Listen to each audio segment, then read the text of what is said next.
आईने हिंदी के एक नए एपिसोड में आपका स्वागत है। इस वीडियो में हम पहले बात करने वाले हैं कावेरी इंजन प्रोग्राम के बारे में। अभी कल परसों ही कावेरी इंजन को लेकर एक हैशटैग पूरे इंडिया में नंबर 1 पे ट्रेंड कर रहा था और वो था हैशटैग फंड कावेरी इंजन। उसके बाद बहुत सारे लोगों के ये प्रश्न सामने आए कि आखिरकार कावेरी इंजन को हम फंड करने की बात तो कर रहे हैं, लेकिन क्या मामला फंडिंग तक ही अटका हुआ है या उसके आगे भी हमें कोई जो रोड मैप है वो देखने को मिलेगा। और बहुत सारे लोग जो कावेरी इंजन है उसके करंट स्टेटस के बारे में जानकारी प्राप्त करने के लिए काफ़ी व्याकुल थे।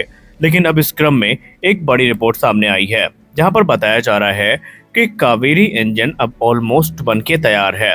Defence research and development organisation की तरफ से रिपोर्ट्स के माध्यम से अवगत करवाया गया है कि इस समय जो कावेरी इंजन है वो रूस में अपने क्रिटिकल ट्रायल से गुजर रहा है और ये एडवांस लेवल के ट्रायल हैं, यानी कि इनके बाद सीधा कावेरी इंजन को सर्टिफाई करके इन फ्लाइट टेस्टिंग के लिए मंजूरी दे दी जाएगी। आपको बता दें कि कावेरी एक एडवांस टर्बोफैन इंजन है जो कि भारत के फ्यूचर एरियर प्लेटफॉर्म्स को ध्यान में रखकर विकसित किया जा रहा है। मुख्य तौर पर इसका इस्तेमाल भारत में बनाए जा रहे लॉन्ग रेंज के अनमैन्ड कॉम्बैट एयर व्हीकल, जिसको हम घातक के नाम से जानते हैं, उसमें किया जाना है। अब अगर हम सोर्सेस की बात माने तो कावेरी इंजन जो कि जीटीआरई की तरफ से विकसित किया गया है, ये रूस में अपने फाइनल स्टेज की जो टेस्टिंग है उससे गुजर रहा है। रिपोर्ट्स में ये भी अवगत करवाया गया है कि अभी सिर्फ 25 घंटे की टेस्टिंग ही बाकी है।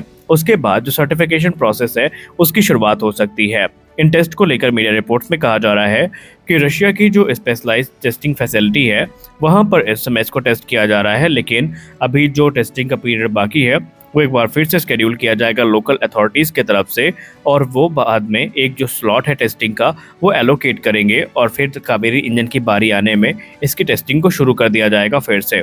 आपको पता ही है कि रूस की ये जो टेस्टिंग फैसिलिटी है काफ़ी बिजी होती है। ऐसा नहीं है कि भारत कावेरी इंजन लेकर पहुंचा तो तुरंत भारत की इंजन की टेस्टिंग शुरू कर दी जाती है। यहाँ पर बाकायदा स्लॉट एलोकेट किए जाते हैं और जब बारी आती है तभी इन इंजन्स की टेस्टिंग की जाती है।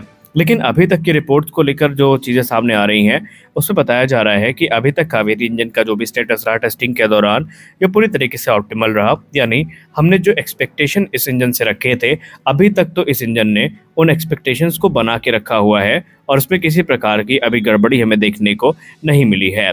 और इसीलिए जीटीआरई के जो वैज्ञानिक हैं उनका ये भरोसा लगातार मजबूत होता जा रहा है कि अब जो फाइनल लेवल के ट्रायल्स हैं ये भी सही से पूरे होंगे, जहां पर इसकी परफॉर्मेंस, रिलायबिलिटी और कंपैटिबिलिटी को टेस्ट किया जाएगा और उसके बाद सीधे तौर पर इसे लॉन्ग रेंज कैप प्रोग्राम के रिक्वायरमेंट के हिसाब से ढाल दिया जाएगा। अभी यहाँ पर जो थ्रस्ट है, फ्यूल एफिशिएंसी है और ऑपरेशनल एंड्योरेंस है, ये टेस्ट किए जाने हैं। यूँ कह लें काफ़ी हद तक टेस्ट किए जा चुके हैं और जो रिजल्ट आए हैं वो काफ़ी संतोषजनक आए हैं।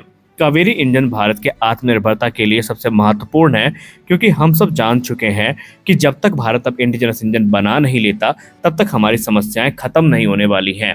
और खासकर हम किसी विदेशी देश से ये उम्मीद ना ही रखें तो सही है कि वो आत्मनिर्भरता प्राप्त करने में हमारी मदद करेगा। और अब ये बात आप लोग भी भली भांति समझ चुके होंगे कि जो अंतर्राष्ट्रीय रिश्ते चलते हैं वो हमारे इमोशंस पे नहीं चलते बल्कि आपसी हितों में चलते हैं और हर देश अपना हित देखता है। और आपको याद दिला दें, जनरल विपिन रावत सर ने एक बार कहा था कि हम जो भी अभी टेक्नोलॉजी ट्रांसफ़र को लेकर उम्मीद रख के बैठे हैं, उन्होंने एक बार कहा था कि कोई भी देश अपनी जो उन्नत टेक्नोलॉजी है ये भारत को इतनी आसानी से नहीं देगा। और उनकी इस बात को कई बार भारत के जो सीनियर डिफेंस ऑफिशियल हैं, इंडियन एयरफोर्स के पूर्व एयर मार्शल्स हैं, उन्होंने भी रिपीट किया है कि कोई भी देश जो कि जेट इंजन टेक्नोलॉजी को विकसित करके रखा है वो इतनी आसानी से अपने वर्षों की रिसर्च और वर्षों का जो डेवलपमेंट है वो भारत के सामने परोस नहीं देगा, बल्कि भारत को इस क्षेत्र में मेहनत करनी पड़ेगी। और उनकी बात अब सही हो रही है, क्योंकि चाहे आप F404 इंजन देखें या F414 इंजन प्रोग्राम देखें, दोनों में हमें डिलेज देखने को मिली है। हमने दोपहर की वीडियो में आपको बताया कि F414 के साथ क्या इश्यूज़ हैं और हमने आपको कल बताया कि F404 की डिलीवरी कैसे यहाँ पर डिले हुई है। तो अब यहाँ पर जो हमारे देशवासी हैं उनके मन में काफ़ी रोष भी उत्पन्न है। हालांकि डीआरडीओ की तरफ से कंफर्म कर दिया गया है और कुछ पुख्ता जो मीडिया सोर्सेज हैं उन्होंने भी कंफर्म कर दिया है कि कावेरी इंजन में फंडिंग का इशू नहीं है, जो टेक्नोलॉजिकल एडवांसमेंट है उसकी वजह से थोड़ा डिले हुई है। क्योंकि आप सबको पता है कि जेट इंजन टेक्नोलॉजी काफ़ी जटिल टेक्नोलॉजी होती है, इसमें बहुत सारी चीज़ों को विकसित करना होता है, स्पेशलाइज्ड मटेरियल्स विकसित करने होते हैं जो कि एक्सट्रीम हीट को विथस्टैंड कर सके। अब क्योंकि कावेरी इंजन आने वाले भविष्य में हमारे इंडिजिनस प्लेटफॉर्म्स को पावर करेगा, तो उसके लिए ये चीज़ें ज़रूरी भी हैं कि सब कुछ पुख्ता तौर पर तैयार हो, क्योंकि आप सबको पता है कि अगर इंजन में कोई भी गड़बड़ी हुई तो वो एक बड़े कैटास्ट्रॉफिक फेलियर का कारण बन सकती है। लेकिन आपको बात याद दिला दें कि कावेरी इंजन ये सिर्फ शुरुआत है। अभी जो कावेरी इंजन टेस्ट किया जा रहा है, इसको लेकर कुछ लोगों ने उम्मीद लगा रखी है कि शायद यही इंजन हमें तेजस में देखने को मिलेगा। तो ऐसा नहीं होने वाला है, क्योंकि मौजूदा कावेरी इंजन 49 से लेकर 51 किलोन्यूटन का ही थ्रस्ट जनरेट करने में सक्षम है। और अगर आप इसे ब्रह्मोस एरोस्पेस के द्वारा बनाए गए आफ्टर बर्नर मॉड्यूल से कपल कर भी देते हैं, तब भी ऑलमोस्ट 79 किलोन्यूटन तक का ही थ्रस्ट जनरेट करने में सक्षम होगा, जो कि तेजस की बेसिक रिक्वायरमेंट जो है 84 किलो न्यूटन्स की, उसको पूरा करने में सक्षम नहीं है।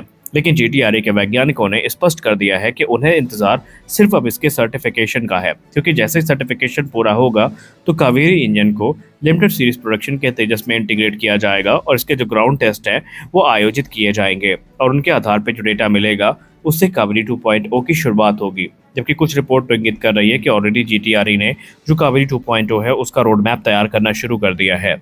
कावेरी 2.0 एक ऐसा इंजन होगा जो कि 95 से लेकर 98 किलोमीटर का थ्रस्ट जनरेट करने में सक्षम होगा। और अगर ऐसा हो जाता है तो वो इंजन ना सिर्फ हमारे लाइट कॉम्बैट एयरक्राफ्ट तेजस को पावर करने में सक्षम होगा, बल्कि वो आने वाले भविष्य में हमारे जो तेजस मार्क 2 फाइटर एयरक्राफ्ट हैं उनके लिए भी सक्षम हो सकता है।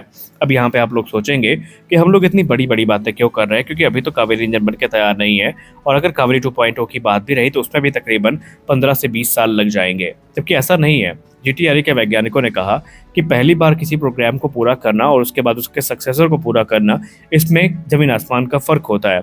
हमने जो बेसिक टेक्नोलॉजीज हैं, बेसिक लर्निंग्स हैं, वो कावेरी इंजन से प्राप्त करी हैं। हमारे पास पर्याप्त इंफ्रास्ट्रक्चर होते जा रहे हैं, जिनके चलते अब हम ये आश्वासन दे सकते हैं कि जैसे ही कावेरी इंजन को सर्टिफिकेशन मिलता है उसके तुरंत बाद कावेरी 2.0 की शुरुआत होगी और 7 से 8 वर्ष में ही ये इंजन सर्टिफाई हो जाएगा और एयरक्राफ्ट में यूज़ करने के लिए रेडी होगा।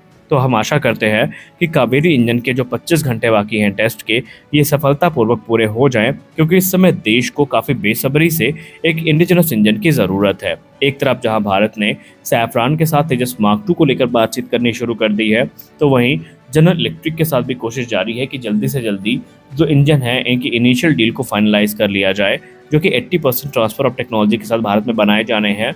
और इसमें अमेरिका की तरफ से कई अवरोध उत्पन्न किए गए हैं जिसका अभी समाधान नहीं निकल सका है। तो आप लोगों को भी कावेरी इंजन से कितनी उम्मीद है, कमेंट सेक्शन में ज़रूर बताएं। और भारत कावेरी इंजन को कैसे फास्ट ट्रैक कर सकता है, आपको क्या लगता है, आप अपनी राय भी कमेंट सेक्शन में ज़रूर दें। साथ ही साथ आप ये भी बताएं कि क्या कावेरी 2.0 को लेकर जितनी हमने उम्मीदें लगाई हैं, क्या जीटीआरई 7 वर्ष का जो समय यहाँ पर क्लेम कर रही है उसके अंतर्गत वो इंजन विकसित कर सकते हैं या नहीं, ये भी आप ज़रूर बताएं। मिलते हैं अगले वीडियो में कुछ और अपडेट्स के साथ, तब तक के लिए जय हिंद।